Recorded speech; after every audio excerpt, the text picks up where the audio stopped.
এই চ্যানেলে সম্প্রচারিত সকল খবরই সচেতনতামূলক এবং শিক্ষণীয়, কোনো কিছুই প্রভাবিত নয়। বলতে দেখলে বামুন চিনি, বামনি চিনব কেন? কবে দেখেছেন সেই মানুষটা? গ্রামের মানুষ বলতে দিয়ে বামুন চিনি, বামনি চিনবে কেমনে? সুন্নত করলে হয় মুসলমান, নারীর ক্ষেত্রে কি সে বিধান? আর এই নারীরাই হচ্ছেন জন্মদাত্রী, সেখানে হিন্দু মুসলমান কোনো পার্থক্য নেই, জন্মের প্রক্রিয়াটা এক। আমরা যখন ব্রিটিশের বিরুদ্ধে লড়াই করলাম তখন আমরা যে সংবিধান পেলাম, সেই সংবিধানে আমাদের তিনটে মূল বক্তব্য ছিল। আজকে আমাদের বারে বারে এই কথাটা মনে রাখতে হবে। আমার সমবেতনের দাবি সংবিধান, আমার গ্র্যাচুইটির নিরাপত্তার দাবি সংবিধান, আমার পুরসভা তৃতীয় স্তরের সরকার সংবিধান। ভারতবর্ষের সংবিধান যেটা আমাদের বাপ ঠাকুর দ্বারা অনেক লড়াই করে অর্জন করেছিলেন, তার মূল প্রতিপাদ্য বিষয় ছিল আমরা ভারতবর্ষের মানুষকে অর্থনৈতিক স্বাধীনতা, অর্থনৈতিক ন্যায় দেব, সামাজিক ন্যায় দেব, ইকোনমিক জাস্টিস, সোশ্যাল জাস্টিস। যারা লড়াই করে দিয়েছিলেন, যাদের আমরা মালা পড়াই, মালা পড়াই কেন? পুরসভার ভেতরে মালা পড়ানো হয়। স্কুলে স্কুলে 23শে জানুয়ারি পাঠিয়ে দিয়ে আমার ছেলে মেয়েটা সাজিয়ে স্কুলে যায়, একটা জিলিপি সিঙ্গারা খাইয়ে দেয়, স্কুল থেকে নেতাজির মালা পরিয়েছে। কে নেতাজি? কি করেছিলেন? কি তার ভূমিকা? নেতাজির ভূমিকা আর শিব মন্দিরে শিবের ভূমিকা কি? হ্যাঁ, সেখানেও মালা পড়ানো হয়, এখানেও মালা পড়ানো হয়। এইসবগুলো আমাদের উপলব্ধি করতে হয়। প্রতিদিন প্রতি মুহূর্তে পুরো বোকার মতো প্রতিদিন সে একটু করে মাটি সরিয়েছে পাওয়ার সরাবার জন্য। লড়াই করতে করতে আমরা ভারতবর্ষের বুকে পশ্চিমবঙ্গ নতুন দৃষ্টান্ত স্থাপন করি। পশ্চিমবঙ্গে একটা সরকার প্রতিষ্ঠিত হলো, আপনারাই ভোট দিয়ে প্রতিষ্ঠিত করেছেন। তারা বললেন আমরা সরকারের উপর থেকে চালাবো না, সরকার চলবে নিচ থেকে। মাটির কাছে যে মানুষ আছেন সে মানুষের কথা শুনতে হবে। শুধুমাত্র একবার ভোটে গিয়ে যে মানুষ ভোট দেন তা দিয়ে মানুষের কথা শোনা যায় না। চালু হলো পঞ্চায়েতি ব্যবস্থা, চালু হলো পুরসভা। যে পুরসভাগুলো মৃত ছিল, যে পুরসভাগুলো পাহারাদারদের, জমিদারদের, জমিদারদের, ধনী লোকেদের আড্ডার আখড়া ছিল, সেই পুরসভাগুলোকে নতুন করে প্রাণ দেওয়া হলো। কলকাতা পুরসভার জন্য আইন হলো, যে আইনে বলা হলো যে কলকাতা পুরসভা একটা স্বাধীন স্বায়ত্ত শাসিত সরকার। এই রাজ্য সরকারের সঙ্গে তার আইনি সম্পর্ক থাকলেও থাকতে পারে, কিন্তু এও একটা স্বাধীন স্বয়ং শাসিত সরকার। প্রত্যেকটা পুরসভাকে বলা হলো তোমরা ভোট দাও, এখানে মেয়রিং কাউন্সিল করো। যেমন রাজ্যে এবং কেন্দ্রে সরকার প্রতিষ্ঠিত হয়, মেয়র হচ্ছেন তিনি সর্বোচ্চ পরামর্শদাতা এবং সর্বক্ষমতা সম্পন্ন আইনের চৌহদ্দির মধ্যে। মেয়র তিনি পুরসভার স্বার্থে সরকারের সঙ্গে সংঘাত করবেন। আমি একজন মেয়র হিসেবে অভিজ্ঞতা বলতে পারি, সরকারের সঙ্গে আমাদের সংঘাত হতো। আমরা সরকারকে বলতাম তুমি আমার এখতিয়ারে হাত ঢুকবে না। সরকারের মুখ্যমন্ত্রী স্বীকার করতেন যে হ্যাঁ এটা আমাদের ভুল হয়েছে, তোমার এখতিয়ারে আমরা যাব না। এই যে স্বয়ং সম্পূর্ণ আত্মসচেতনতা, আত্মবোধ যে আমিও মানুষের দ্বারা নির্বাচিত একটি ছোট হতে পারি, আমার ক্ষমতা সীমিত হতে পারে, কিন্তু আমিও নির্বাচিত প্রতিনিধি, আমারও স্বাধীন মতামত দেওয়ার অধিকার আছে আইনের চৌহদ্দির মধ্যে। এই যে স্বাধীনতাকে ঠেলে দেওয়া হলো, তার মধ্যে দিয়ে শুরু হয়ে গেল সম্পূর্ণ আমলাতান্ত্রিকতা। যে আমলা পুরসভার মন্ত্রীকে পরামর্শ দেবেন, পৌরমন্ত্রীকে পরামর্শ দেবেন, সেই আমলাই যদি কলকাতার মেয়রকে পরামর্শ দেন, তাহলে পরিচালনা করবে কে? আমলারা। তাই কি পরিণতি দাঁড়াচ্ছে? কলকাতা শহরের বুকে সমস্ত বাড়ি ধীরে ধীরে হেলে পড়ছে। একজন অপরকে চুম্বন করার জন্য বড়ই আগ্রহশীল হয়ে উঠেছে। এ বাড়ি ও বাড়িকে চুম্বন করছে কেন? তার কারণ ওই 2005 থেকে 10 বামফ্রন্ট সরকার তারা আমাদের স্বাধীন ক্ষমতা দিয়েছিল, তাই চুম্বন করছে। স্বাধীন ক্ষমতা পেয়ে আমি আমার পৌর প্রতিষ্ঠানটাকে স্বাধীন করিনি, তাকে আমি সমর্পণ করেছি আমার নেত্রীর পদতলে, তাই চুম্বনের আকর্ষণ। শুধু কলকাতা নয়, কলকাতার পাশে সেদিনকে শহর করে উঠেছে। কাজের নিচে যে বাড়ি হচ্ছিল ভেঙে পড়তো কেন? কেন হেলে পড়ছে তপসিয়ার বাড়ি? কেন হেলে পড়লো বাঘাযতীনের বাড়ি? বাঘাযতীনের মানুষ বলছেন এই বাড়ি তো চোখের সামনে আমরা দেখতাম গড়ে উঠলো, আমি যখন ছিলাম তখন তো ওই বাড়ি দেখিনি।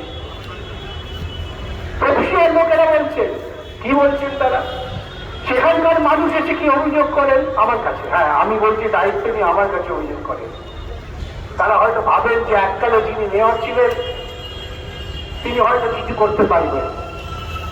যদি পাশের বাড়ির লোক প্রতিবাদ করতে যায়, কাউন্সিলর দলবল তাকে টেনে হিসেবে বলে আমরা যা বলছি তাই হবে, বেশি বাড়াবাড়ি করো না, ঘরে থাকতে পারবে না। সম্প্রতিকালে যে মামলা হচ্ছে দুদলই, ওই ঘাসের মুখ তো চলে দুদল। একদল ঘাসে বেশি খেয়েছেন, একদল ঘাস কম খেয়েছে। যে ঘাস কম খেয়েছে তাকে ঘর থেকে বার করে দিয়ে আছে, তার বউ বাচ্চা সহ। তাকে আইনের আশ্রয় দেওয়ার জন্য আমাদের লড়তে হবে। আর আপনাদের যে দাবি, আমি দীর্ঘ বক্তৃতা করছি, এই প্রত্যেকটা দাবি ভারতবর্ষের সংবিধান থেকে উদ্ভূত। এই যখন ভাবনা হয় তখন আমার মনে হয় ছেলেবেলা একটা রূপকথা করেছিলাম যে পুরো পোকা পুরো পাহাড় সরিয়েছে। ও পুরো তুই কি করছিস সেখানে বসে না, এই পাহাড় সরাবো। হ্যাঁ, আস্তে আস্তে চলে পোকা পুরো পাহাড় সরাবে কি করে? কিন্তু সে পুরো সেখানে বসে প্রতিদিন ওই পাহাড় সরাবার পরিকল্পনা করছে, গর্ত করে চলেছে। এই পাহাড় না সরাবে সেই পুরো চাষাবাদে অসুবিধে হচ্ছিল। ধীরে ধীরে একজন দুজন উপহাস, তিনজন উপহাস, চারজন উপহাস, পাঁচজন এসে বললে আচ্ছা পুরোর সঙ্গে আমিও হাত মেলাই। এবং ধীরে ধীরে এই বোকাপুরোর সঙ্গে সমস্ত গ্রামের মানুষ হাত মেলালেন এবং বোকাপুরো পাহাড় সরাল। আমাদের সামনে যে একটা বিশাল অচলায়তন পাহাড় রয়েছে তা হচ্ছে পুঁজিবাদের পাহাড়। সেই পুঁজিবাদের পাহাড়টাকে আমাদের সরাতেই হবে।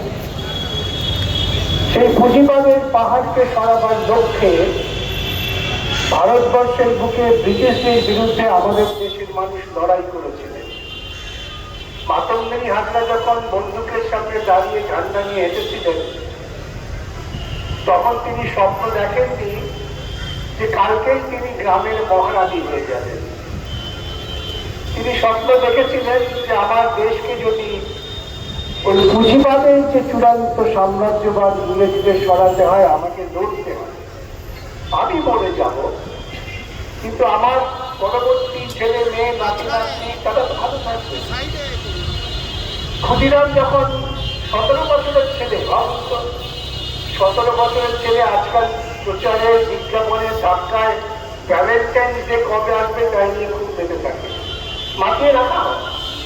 আমার আপনার ঘরের ছিল সে ভ্যালেন্টাইন্স ডে কি এমন বিজ্ঞাপন, এমন প্রচার, এই বিজ্ঞাপন প্রচার আমাদের মাথা কিনে নেয়। 17 বছরের ক্ষুদিরামের মাথা তো সেভাবে বিক্রি হয়। সে নির্বিচারে ইংরেজ সাম্রাজ্যবাদ, তুমি আমার উপর আক্রমণ করছো, আমার মা বোনকে তুমি অত্যাচার করছো, আমিও দেখে নেব। কিন্তু আস্তে আস্তে চলে গেল। আজও কিন্তু ক্ষুদিরামকে আমরা স্মরণ করি, কিন্তু ক্ষুদিরামের সময় এরকম অনেক রাম টাম ছিল, নাথুরাম থেকে আরম্ভ করে রঘুরাম, তাদের আমরা স্মরণ করি না। আজকে পুরসভার সামনে পৌর কর্মচারীদের এই যে অবস্থানটা করতে হচ্ছে কেন? এই দাবিগুলো তো আমাদের পূর্বজরা করেছিলেন। আমরা তো স্বাধীনতা যখন প্রাপ্ত হই, স্বাধীনতার পর তো আমার ভারতবর্ষে একটা সংবিধান পেয়েছিলাম। সংবিধানটা আকাশ থেকে পড়েনি, সংবিধানটা মন্দির থেকে আসেনি, মসজিদ থেকে আসেনি, গির্জা থেকে আসেনি। এই সংবিধানটা পাওয়ার জন্য অনেক লড়াই করতে হয়েছে। সেই লড়াইয়ের অন্যতম সাক্ষ্য হচ্ছে কলকাতা পুরসভা। সেই কলকাতা পুরসভা থেকে আন্দোলন শুরু হয়েছিল পশ্চিমবঙ্গের ভারতবর্ষের নাগরিকদের, যে আমরা ব্রিটিশদের কাছে প্রমাণ করে দিতে পারি যে আমরাও শাসন করতে পারি। ব্রিটিশ সাম্রাজ্যবাদে বলতে, তোমরা কি করে শাসন করবে, তোমরা নেটিভ ইন্ডিয়ান, তোমরা মন্দিরে গিয়ে পুজো টুজো করো, ওইটাই ভালো, এর বেশি কিছু করতে চেও না।